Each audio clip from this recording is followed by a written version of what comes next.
that is also technical but a bit simple. Yeah, it's quite simple if you understand the techniques involved. Without wasting time, we have if the specific heat capacity of water is 4.2 times 10 raised to the power 3 joule per kilogram per Kelvin, that's the unit.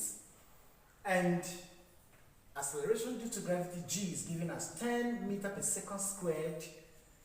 The difference in temperature of the water between the top and bottom of a 210 meter high waterfall is dash. Can you see the dash there? Yes, they want you to find the difference in temperature of a waterfall whose top or height is 210. So what's the difference up and down, the top and the bottom level of the waterfall? Let's go.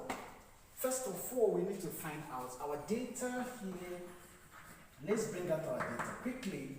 Specific heat capacity is C of water is C equals to that's CW is equals to 4.2 times 10 raised to the power 3 joule per kilogram per Kelvin, right? That's the first thing. That's the first thing here. Then the second thing here is G is given. G is given as 10 meter per second squared. What next? Height is given. H is given as 210 meters. Good. So what next is given? Let's look very well.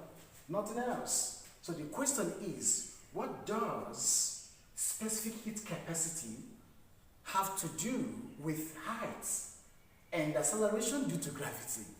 Isn't that confusing or isn't that amazing? But there's something interesting in all this. Quite interesting is that there is this potential energy. Okay, there is a fall, right? Top and bottom. Look at it. It's talking about potential energy of a certain material, top and bottom. It's talking about potential energy because of certain height maintained, and that is given as potential energy EP is equals to mgh. Okay, of course, the temperature at the top must not be the same the temperature at the bottom of the waterfall. So we are talking about potential energy at that point. Then because temperature is involved, heat capacity comes into play, or specific heat capacity comes into play, where we have heat capacity which is equal to energy given, okay? So we can now say heat capacity is equal to mc theta. So if heat capacity is equivalent to the energy given, we can now equate the potential energy of the waterfall and the specific heat capacity of the water itself. Now we now have mgh is equal to mc theta. That's it. We cancel out m out and we have g remaining and h, and then we have c and theta. Our concern here is theta. We must make sure we find out the difference in temperature. Or we can easily put it this way, in a very unique way. This should be difference in theta, that is delta theta, okay? Delta theta, that's difference in temperature, okay? So let's make difference in temperature the subject. It becomes delta theta, delta theta is equal to GH all over C, the specific heat capacity of water. That's what it means. The next we are going to do is to substitute. By the time we substitute, we maintain G is 10, H is 210, and specific heat capacity of water is 4,200, yes, which is equivalent to 4.2 times 10 raised to the power 3, yes, is equivalent to that. So the next thing is delta theta is equal to 10 times this is 2,100, is 2,100, okay, all over 4,200. So if we cancel out 0, 0 out, we are now left with 21 over 42. Good. That's quite interesting. We are left with 21 over 42. If we have that,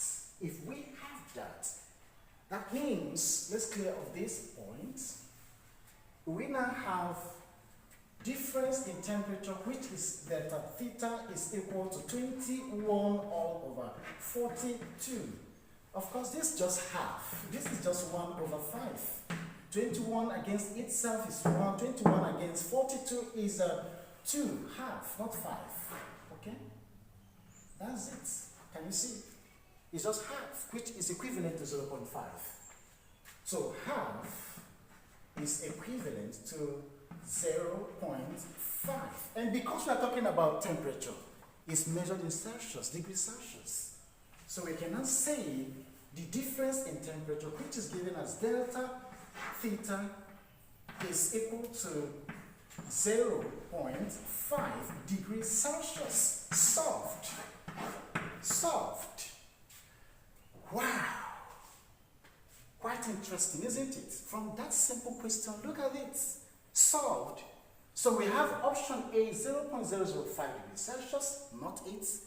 We have option B, 0.5 degrees Celsius. Absolutely, this is the correct option.